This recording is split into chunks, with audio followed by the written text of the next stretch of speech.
You're listening to Malmborg Report, where we discuss the intersection of creativity, work, and the systems in which they are shaped.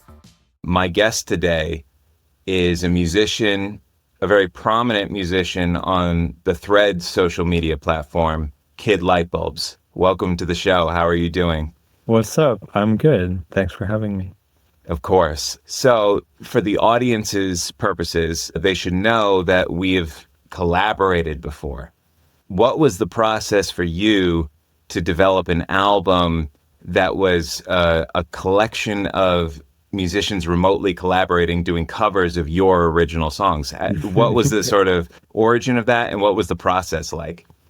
Yeah, so for a little bit of background, I've been playing music all my life, but only really started releasing it in the last year and a half or so. In late 2023, I put out my first album under this Kid Lightbulbs name, put out a second one middle of last year. As I was promoting the singles to prepare for the second album to come out, this album was called Step Into the Ocean, I had started building this audience on Threads and eventually a little bit on some other social platforms too. I had this weird cult-like friendship with some folks on that platform. I think you were in there, a couple of folks who I'd met and become very friendly with a little bit earlier on. And honestly, it was just a lot of fun, just being silly, trying stuff out, because we're all independent musicians with very small, if any, followings. So we were just all having fun with it. And I get to maybe the fifth or so single of this promotional thing for this second album. And the song is called Head on My Heart. I think it's the fifth song that I was going to promote as a single, because as you know, with Spotify, it's all about a singles game. And even if you write in sort of albums like I do, the most obvious thing to do to promote on the streaming platforms is to do it single by single. So I had the single The waterfall strategy. Exactly. For some lay people who may not be aware of that. That's basically a seeding mechanism where you just feed the album with pre-existing singles and it boosts the album's overall play count. So I'm not even sure how that tactic actually worked for me. It definitely didn't work for this album. A lot of the promo and sort of the growth of my audience that came out of promoting that album was really me just messing around on Threads, like I was just saying. And I put out this album called Head on My Heart, this single called Head on My Heart. And I don't even know where this came from, but I posted on Threads this very stupid post that was wouldn't it be funny if some folks on Threads recorded some covers of this song, and as a joke, we put it into a compilation called Threads on My Art, which is a very dumb play on the name of the song Head on My Heart. And 30 people enthusiastically said, hell yeah, you were one of them, John. And I was way more people are interested in this than I expected. Let's make it into a thing. One artist, Thousand Gardens, who you may or may not know, specifically expressed interest in covering that song. I think one or two other folks did as well. But then I think you were I really love this idea, but I want to cover your song Belly. And then somebody else was I really want to cover your song Trendsetters, Jordan Coley. And then a few other folks came in and were I like this song of yours. I would do a cover of it. And then it turned into this thing. And then within 2.5 months or so, 13 separate artists all basically submitted covers of my songs to me to say basically I'd love to put this out, make it into a fun thing. So we turned it into a 13-track compilation. I think in a matter of a day after I think most folks submitted their covers, we all agreed we're not really in this for the money. Let's just put this on Bandcamp, because Bandcamp's also the easiest platform to just release music in this format. Right. With covers for, again, lay people, the streaming services have very particular rules that you have to follow and licenses you have to apply for. They won't even allow you to release your music without having one of these licenses. And with Bandcamp, you do as well, but they're a little bit more fast and loose. And because I wrote these songs, I'm sort of the rights owner. I don't have to ask all these artists to like pay a licensing fee to like cover songs that I'm telling them via word of mouth that they can cover. So we Right. just like no strings. We'll all kind of promote it on Threads as like a fun activity. And if it raises any money at all, maybe we'll like donate it to a good cause. So I think we agreed to donate the proceeds to the Trevor Project and then World Central Kitchen, which is another great charity for sort of like helping people who need food get fed across the world. And then we put it out in like late July, again, like 3 months or so after I made this joke. And it's still there. It's on my Bandcamp site. You can buy it for however much you want. And if anybody does buy it, I will happily take the proceeds that Bandcamp sends me and I will donate it somewhere. And yeah, that was the story. It sort of like it evolved for me into this like really fascinating, almost like case study for just like community building and collaboration as artists. And like all of the algorithms and the industry are, I wouldn't say they're like actively maliciously stacked against us, but the incentives are not in our favor in terms of like getting, an audience built and, supporting touring and, anything that like makes it viable to be a musician in any sort of like stable, significant fashion. So the more we can like build up these community opportunities as musicians, whether it's offline or online, the better. So now it's kind of just like a big thing that I try to do with anything that I put out. So I'm actually working right now on another sort of compilation in this regard, but instead of covers, it's remixes. Okay. I put out a third album called Ruined Castle in December. This is all like backlog material I've been slowly writing for over a decade, and I'm kind of just like now having the confidence to put it all out. I think we oddly have something in common there because essentially what I was doing throughout all of 2024 was essentially releasing backlog. It was a mixed bag, Yeah, that's right? true. Like some things on there were effectively finished products that were almost from like a bygone era. Some of it were demos that I was really attached to, but I had finally given up on. Others were just odds and ends that I had curated. So yeah, going through and releasing a large batch of music that is archival in essence, but not necessarily. I mean, if you do something to it, it kind of becomes a new thing. Yeah, I think that's a cool thing that we both have in common.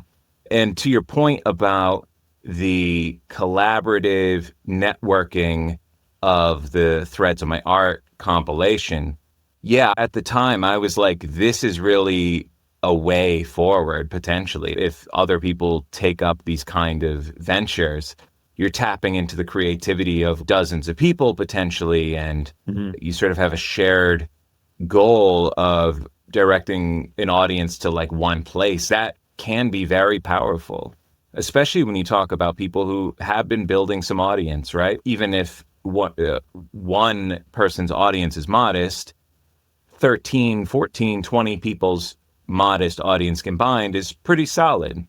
And that really is perhaps a way to break through, is kind of like aggressive collaboration in a way.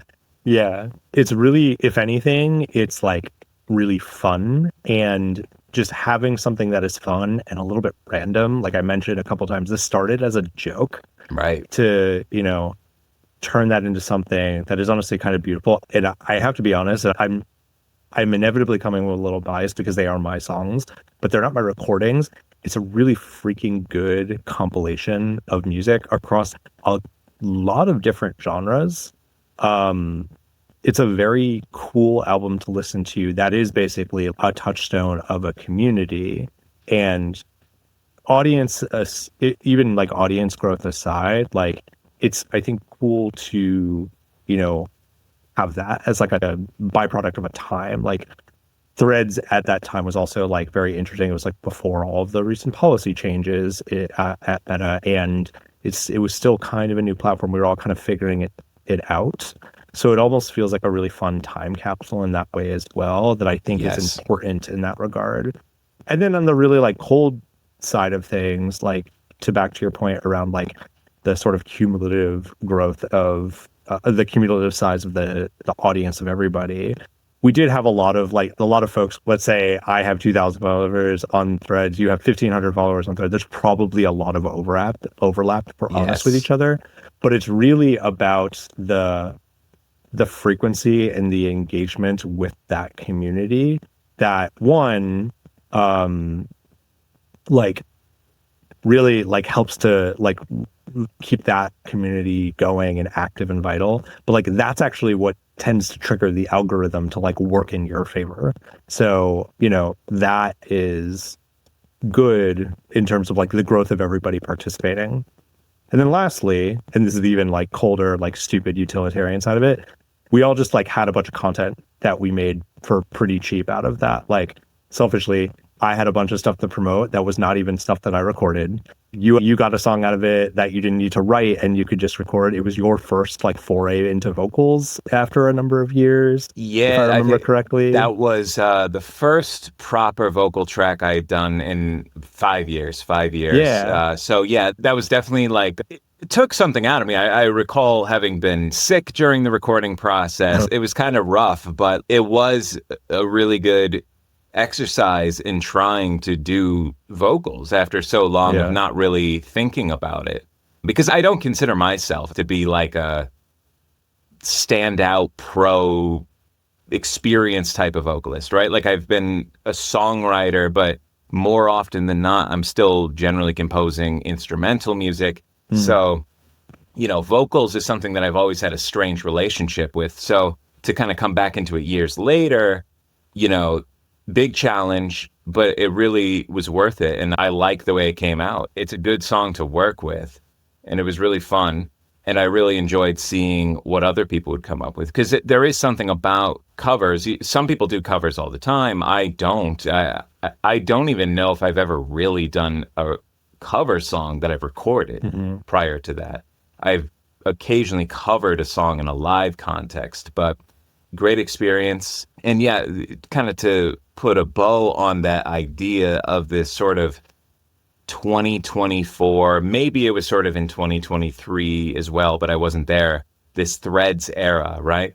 But it sort of came to a bit of a standstill or maybe an uncertainty late last year due to the kind of vibe shift going on, you could say, of the broader zeitgeist and the meta sphere. Yeah, but no, it is a good time capsule, that album, because it's something we can listen to and be like, wow, we got together.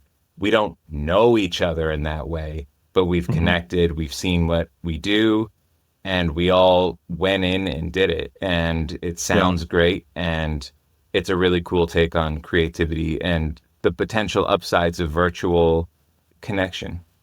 Yeah, I distinctly felt like I was getting to know you better, getting to know some of the other people who participated better through that process. Yeah. And I'm feeling it again with this remix album that I very briefly mentioned earlier. Like, we're basically doing it again with some newer material that I put out.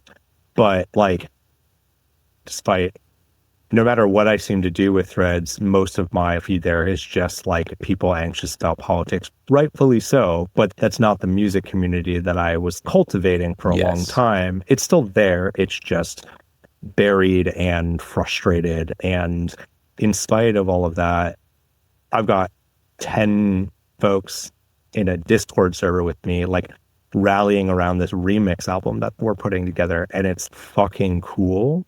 And not like anything I've ever heard before. And it's another symbol of like people coming together, rallying around this idea without really any agenda other than let's make something interesting on top of something that already exists. And it gives everybody, you know, an opportunity to take on something new and exercise themselves creatively. One of the producers on this recent remix album we're about to put out literally said to me, I've been in a funk for months and this project gave me something to get out of it. And now I can start producing again. 100%. And that's like really powerful as someone who inspired that. But yeah, I think I can even relate to that just with getting back into the vocals after 5 years. You could call that a funk of sorts. It doesn't have to be some sort of like high stakes thing, right? Where it's like, oh yeah, some record label is asking for something and they need it by this date and it's a big fucking deal. But it's like, no, this is collaboration and it's a way to approach your art. And because focus, at least for me, is a main motivator. I imagine that's true for a lot of producers, right? Like Yeah. dedication and focus to like the outcome. Yeah, that's definitely a great way to be inspired when people are like, hey, let's come up with an agenda, especially if you've got artists who are out of work, right? Like if they aren't booked in any way or whatever, the intrinsic motivation to start working on something may not hit them in the same way. Yeah. I felt like I needed a break from music after putting out that last album and finishing up this album where I'm like, I need to like take a break from music. I need to just like maybe write some stuff. And then a few weeks into that vibe, I was like, no, I'm like getting inspired again. Like it just like naturally comes to me quite a bit. I still have like more of a backlog of ideas from years ago that I can still go through. But like that's not the case for everybody. Like you can love music and not just be as prolific as other people.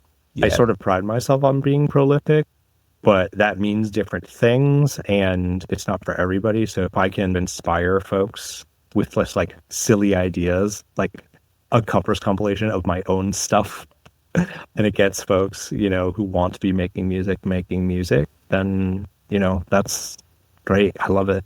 I'm here for Yeah. it. So tell me just a little bit about your creative life as it stands right now. Obviously, you just mentioned that you've been deep into the ideas after an attempted break. But what are sort of the details going on in your mind? Are you thinking about specific melodies, specific thing? Like what's going on up there? Yeah. Yeah. So I guess for context, I am technically a classically trained pianist. Like I took lessons since I was like 4 years old and quit very angstily as a teenager, got back into it, and now it's my primary instrument again. And another key kind of part of my sort of like musical context is when I went to school for music for college, the sort of category of music I got super into while in school was minimalism, specifically like 20th century minimalism, like Steve Reich, Philip Glass, like that kind of stuff. So I am very fascinated by like very small sounds and ideas. And that's what's the detail that is in my head. You hear it in a lot of my music where like a lot of my music is really based on like a really simple idea in the scheme of things. It's like one like set of like three guitar notes will like make up like a 5.5 minute song at its core. Like I'm developing it in a bunch of different ways. The lyrics and vocals do a different thing, but like there's a lot of that in my music. So a lot of what I've been playing around with is really just like, little dyads or like, 2-3 chord things that, don't constitute a pop song in the way that a lot of pop music is written. But like to me, I like to think about like, okay, there's an idea here. How can I like stretch that as far as possible? So like there's this one idea I'm kind of like working on with now, using actually some poetry that my wife wrote like 10 years ago as like the lyrical basis, but it's really just like these two chords back and forth. And I have this vision of it being like a 14-minute, like very like slow burn, like post rock thing, almost like gospel-y, but it's really just based on these two chords and everything builds from that. No, That's I kind of like think, what fascinates me is like these little micro ideas that like evolve yeah. into something bigger for me. Yeah, I think that's often how I think. Like, I think before I even get to the point of writing something, there's more of a conceptualization in my head, like I'm picturing an atmosphere, I'm picturing a structure, or even something like a style or a genre. Now, do you have any thoughts about the state of the music industry for aspiring artists who are earnestly attempting to make a living as either a songwriter or an artist or part of a band or as a producer or anything like that? What do you see happening right now that people should be concerned about? A whole lot to be Yeah. concerned about right now, John. I don't know. Touche. I feel like the deck has always been stacked against, generally, let alone independent ones that don't want to take on the burden of being part of the industry, whatever you want to call it.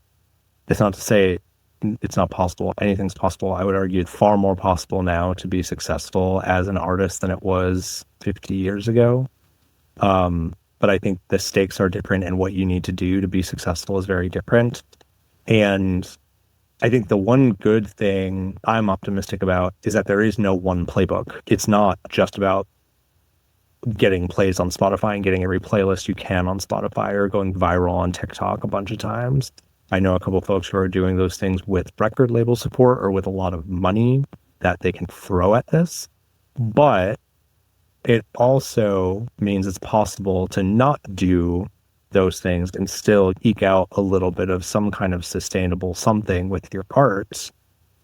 You just have to kind of go about it differently. And I think something that I've been really interested in on the side, is just still my day job and having a family and putting out my own music, is trying to find those little things that can potentially make a difference between an independent artist just playing the Spotify game and hoping for the best, the Spotify game being relentlessly promote your song and hope you get on playlists and get noticed that way, versus investing in a platform that you own and an email newsletter where you can actually control your audience and give them a consistent open line of communication with you as an artist. And hopefully that eventually turns into them buying your record on Bandcamp for $10 instead of listening to it 40,000 times, hoping you can make that money on a streaming service. And I think like, if money was no object and I had the time in the world to like really explore this, that's what I'd be kind of exploring, is like,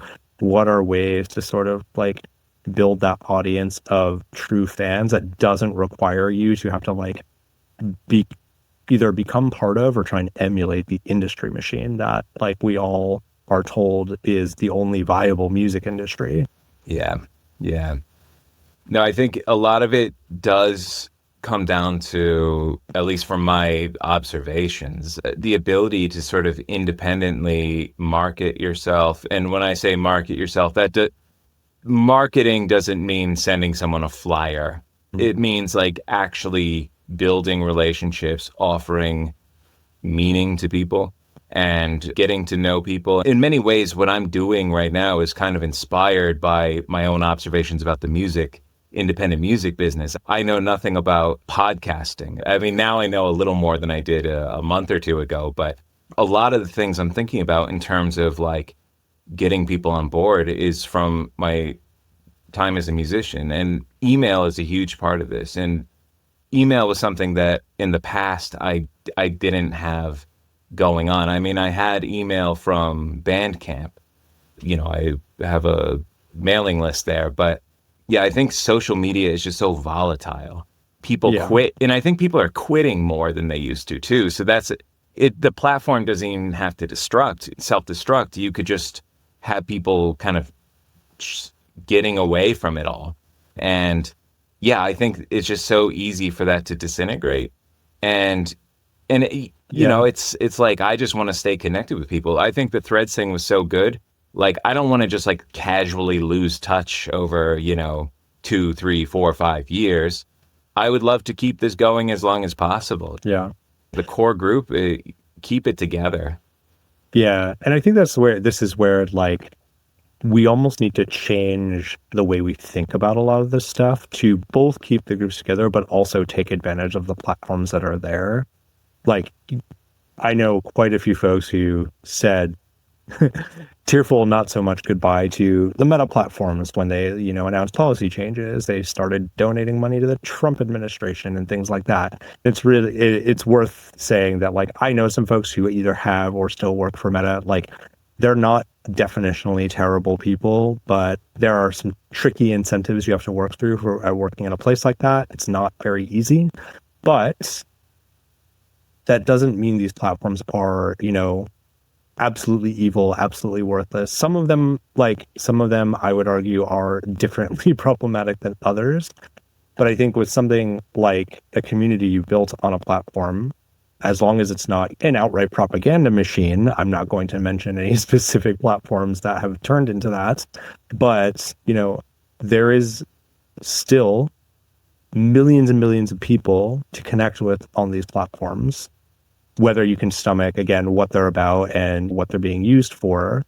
And I think there is value in understanding the reality of that, not getting too deeply invested in it. So like, for example, you shouldn't have all of your eggs in one social platform. You should be diversifying. You should be using the tools to manage those networks and those relationships more easily. You should be cultivating them and bringing them to a place you can control, like an email newsletter, or even a Discord server. Discord is also a tech platform run by a tech company that is VC funded in the similar way that a lot of other tech platforms are.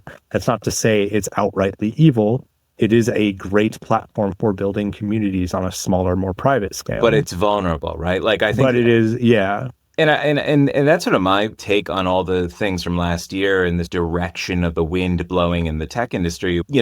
It's not like these billionaire CEOs just wake up one day and they're like, oh, geez, I'm MAGA. It's more like they're reading the polls. They know what's going on. They know where their economic interests lie. They know who they have to curry favor with. So anything that is vulnerable to capital and regulation, like something like the tech industry, it's going to go the way of the government. That politics goes. Yes. And if the US's political direction is any indicator, that could be pretty bad for many people. So I think that's something important to remember about social media is it has some inherent destructive qualities, potentially in terms of resource usage and that sort of thing. Even a more noble or righteous social media platform is not immune to just going through the marketplace and over time evolving into something unrecognizable. Yeah, that's the thing, is that like these are platforms that are a reflection of the people on it. And, the people on it have been changed thanks to the internet and social media compared to what they were before. There's no way that a physical real world town square is going to look anything like a digital town square, which is what a lot of the billionaire CEOs want their social platforms to be like.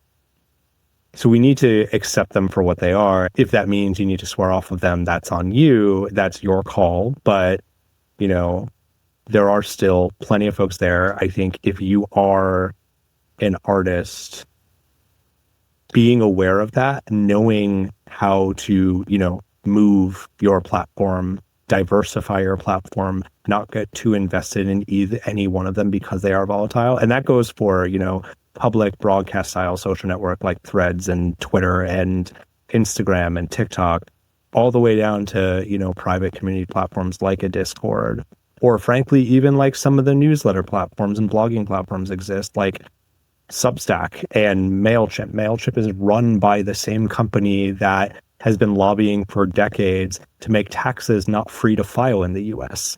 But it's an email newsletter platform with a free offering that's pretty generous. So understanding that and the incentives that come with that becomes very useful as an independent, really anything, let alone an artist.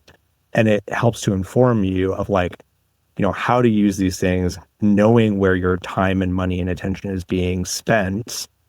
And I feel that if you become more aware of these things, you can make smarter decisions that are more aligned with your interests and your values. So if you do end up, like losing faith in your email marketing service or your social platform with most of your following, you can just kind of not worry about that so much and move over to the other. Or you can, treat those a little bit differently, not get invested, not spend as much time, because you're able to spend your time elsewhere.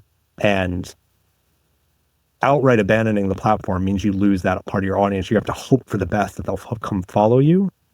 But if you think about social platforms, like the way that they make money is through advertising, which means engagement, which means attention. You're not going to be able to change your entire audience's ways. You could try, but like, if you can't, like you can't, be the noble person for your cause on every platform all the time. That just gets exhausting. So you have to Yeah. sort of like be pragmatic and know what you're on each of these platforms for. That one hit me kind of hard, but because that's kind of what I've been doing. I heard a lot of advice over the years when it comes to the entrepreneur or the small business to sort of be like, pick one, maybe two platforms that you do best and just like do those and Lean pretty much in. ignore the others.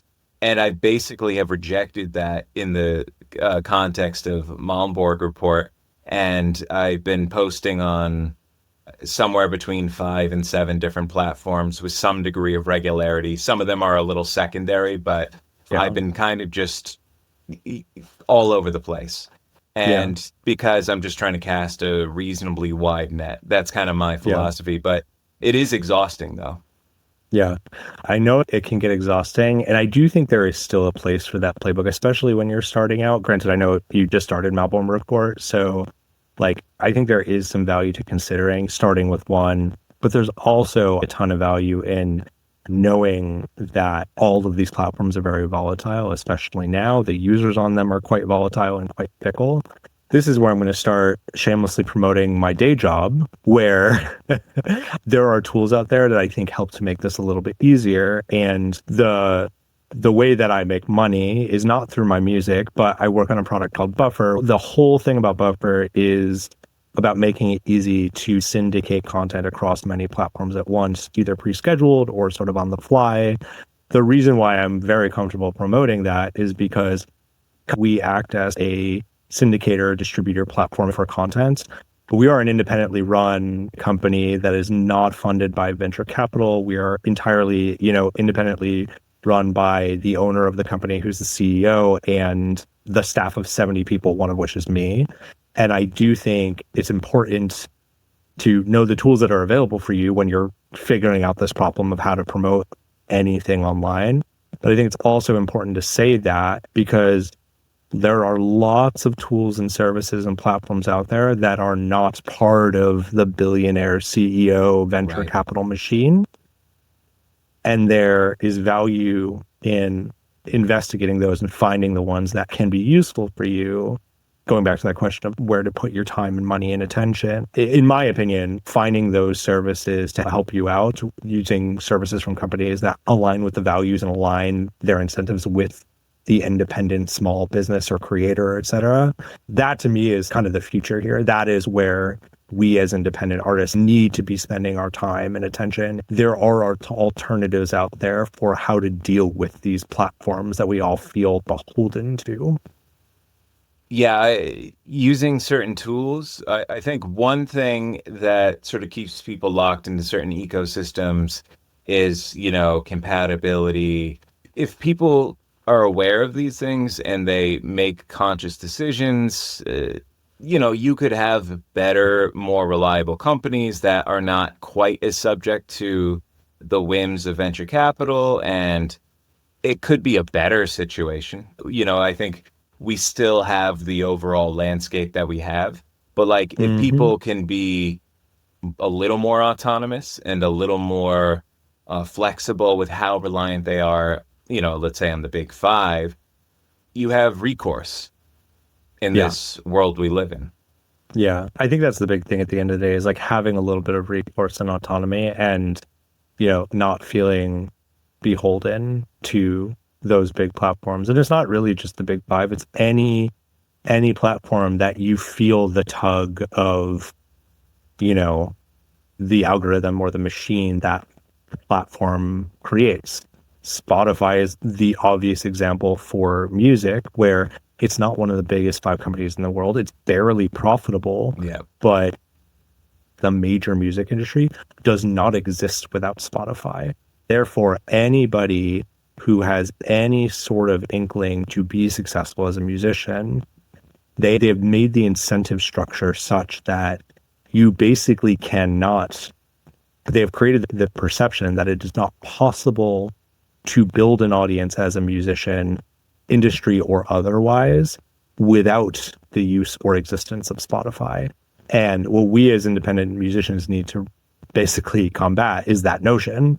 There are plenty of other platforms. You don't even need a massive audience like the music industry tells you do.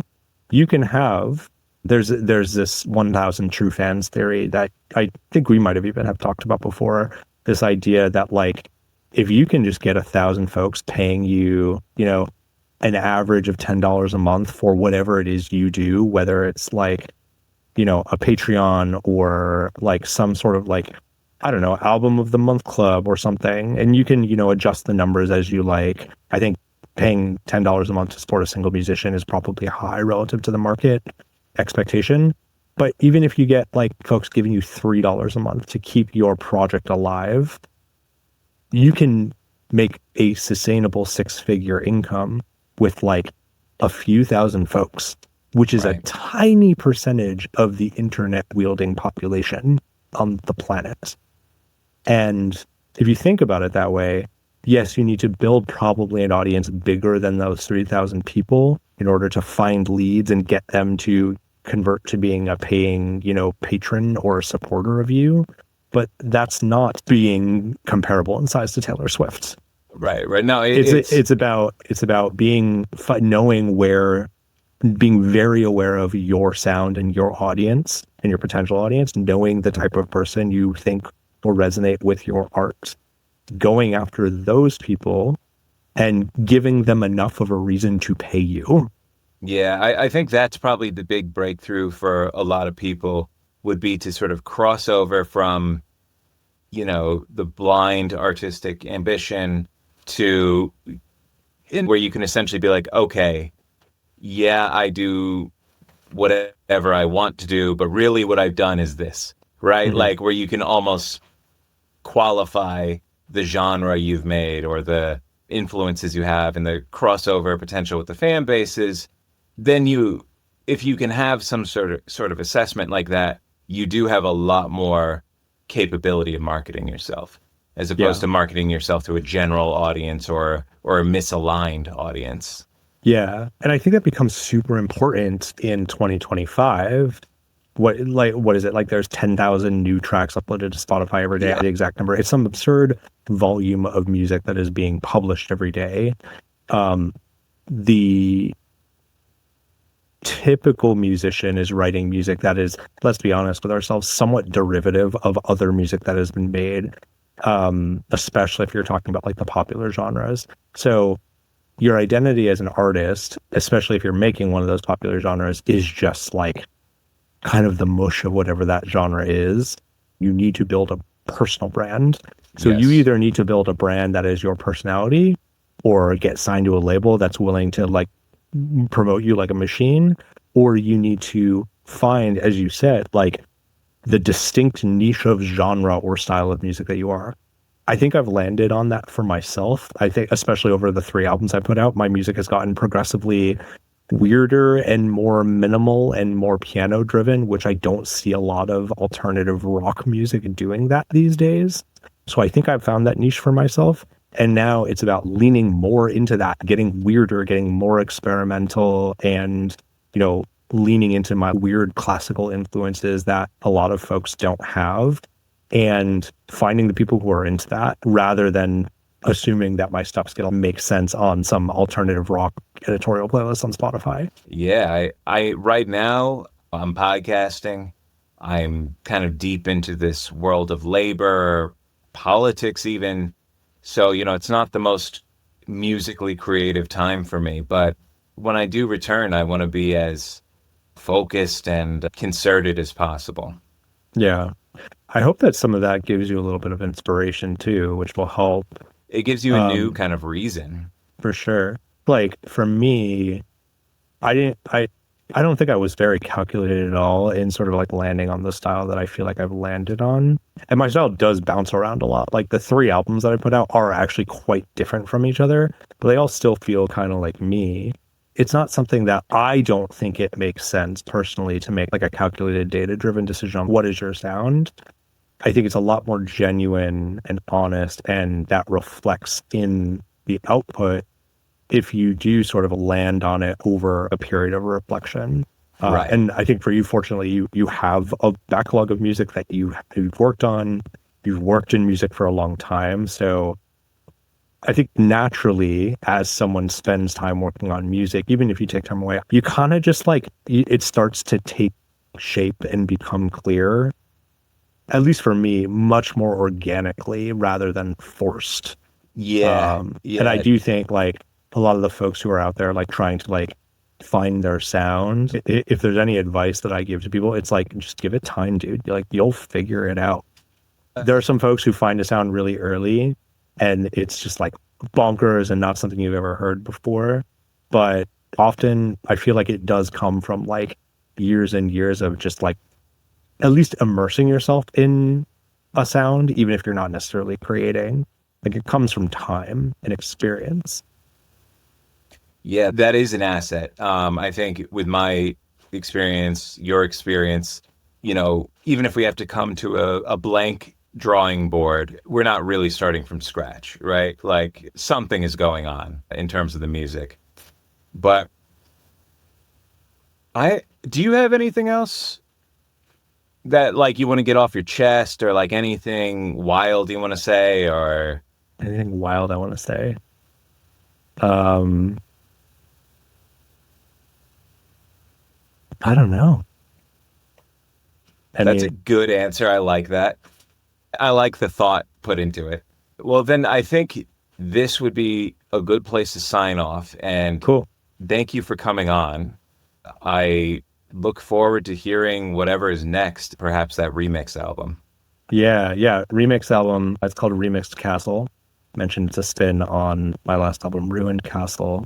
It's going to be out March 7th on Bandcamp. We're going to trickle out the singles on streaming in some form. I haven't figured that out yet. So yeah, that's the next you'll hear from me.